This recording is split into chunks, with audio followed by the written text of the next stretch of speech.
Halo semuanya, perkenalkan nama saya Salsabila Putriandini dari Prodi Bimbingan dan Konseling Universitas Negeri Semarang dengan NIM 2301040042. Kali ini saya akan membahas sebuah kasus kekerasan terhadap aktivis HAM yang menjadi sorotan publik di Indonesia akhir-akhir ini, yakni kasus penyiraman air keras terhadap Andri Yunus.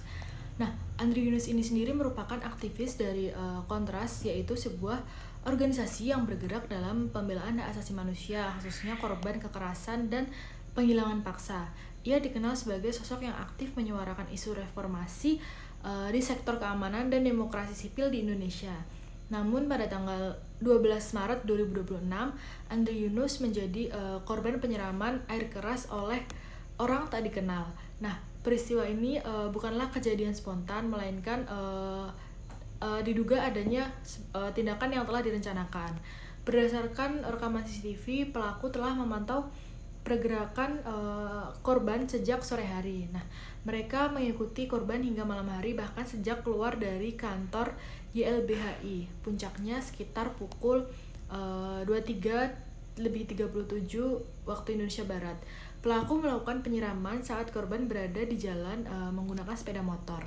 Dari hasil penyelidikan diketahui bahwa terdapat 4 pelaku yang diduga terlibat dan mereka merupakan anggota TNI.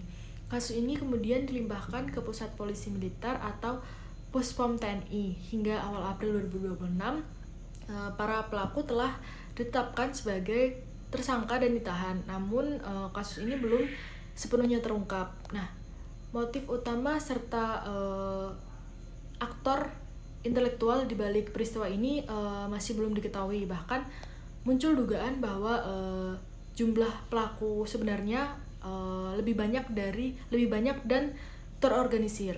Selain itu, kondisi korban saat ini masih dalam tahap pemulihan sehingga belum dapat memberikan keterangan secara optimal.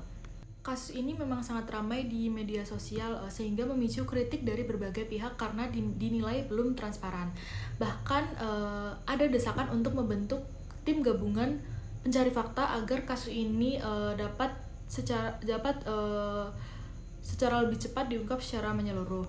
Jika dianalisis dari perspektif hak asasi manusia, kasus ini menunjukkan ancaman serius terhadap perlindungan pembela HAM. Negara yang seharusnya melindungi individu yang memperjuangkan keadilan, justru dalam kasus ini muncul dugaan adanya keterlibatan dari aparat. Dari perspektif kriminologi, kasus ini termasuk kejahatan yang terorganisir karena memiliki pola, yakni pengintaian, koordinasi, hingga eksekusi yang sistematis. Hal ini menunjukkan bahwa tindakan tersebut bukan tindakan spontan, melainkan telah direncanakan. Sementara itu, dalam perspektif sosiologis, khususnya teori konflik, kekerasan dapat dipahami sebagai bentuk kontrol terhadap suara kritis. Nah, aktivis HAM kali ini berada dalam posisi rentan karena mereka berperan sebagai pengontrol kekuasaan.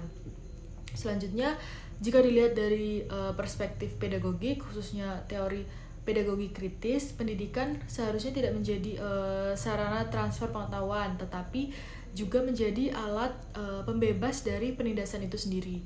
Di sini pendidikan harus mampu membentuk individu yang berani menyuarakan kebenaran.